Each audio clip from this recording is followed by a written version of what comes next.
L'exemple de la table élévatrice va nous permettre de déterminer rapidement la force dans le vérin sur un système difficile à résoudre en graphique classique parce que le chemin de résolution est délicat à trouver.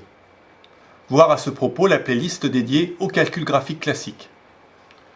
On constatera également la non-influence sur la force du vérin de la position horizontale de la charge soulevée par la table.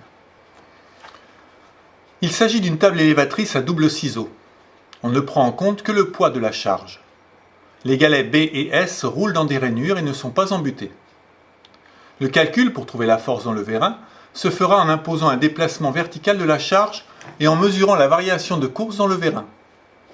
On écrira que la somme de ces deux travaux est nulle puisque seul le poids de la charge est pris en compte et que les frottements sont négligés. On établit alors l'équation à mettre en place sur l'esquisse paramétrée.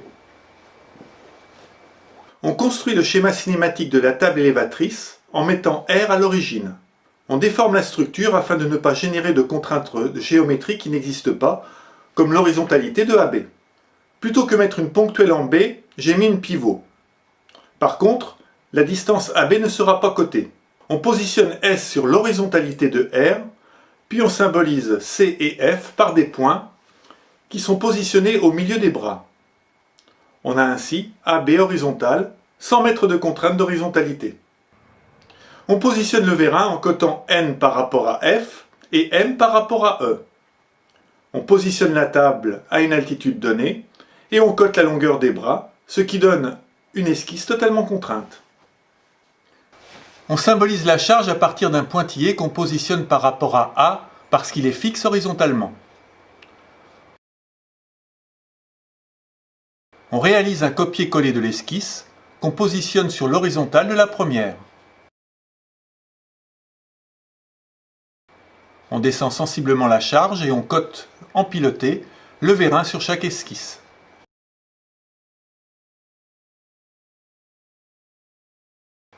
Puis on ramène la cote de variation de hauteur à 1 mm. L'esquisse doit être totalement contrainte. Il ne reste plus qu'à tracer une droite cotée représentant la force dans le vérin qui sera calculée grâce à l'équation établie précédemment.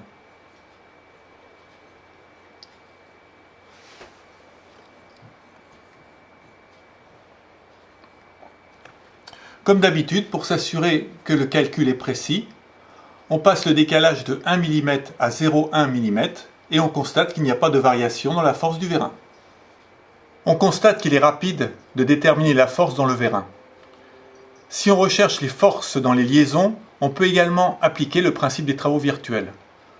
Le calcul sera similaire à celui réalisé dans l'exercice du pont élévateur pour les véhicules et on arrive à la même conclusion, à savoir que le calcul graphique classique est plus adapté. Si on ne parvient pas à trouver un scénario de résolution en graphique classique, on peut par exemple déterminer en énergétique la composante verticale de E, puis en graphique classique, isoler 4, faire la somme vectorielle des trois forces connues, puis résoudre de façon classique la barre 3, qui est soumise à trois forces, une connue totalement, et une de direction connue. Essayez à titre d'exercice, et laissez-moi des commentaires si vous n'y parvenez pas. Si on déplace la charge horizontalement, on constate que cela n'affecte pas le vérin.